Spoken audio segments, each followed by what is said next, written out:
और मैं पानी के शहर पानी से शहर ये पानी आके बैठा पानी नहीं देखता पे पानी कितना आ गया।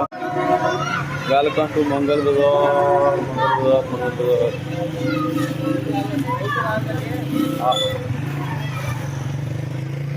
माशाल्लाह।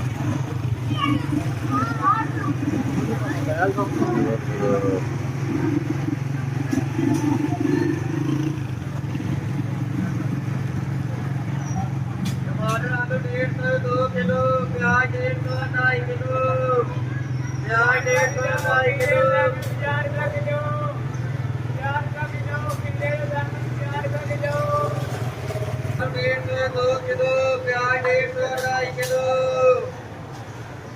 4 का किलो, खीरे बैंगन 4 का किलो, तोरे 2 किलो, खीरे बैंगन 4 का किलो।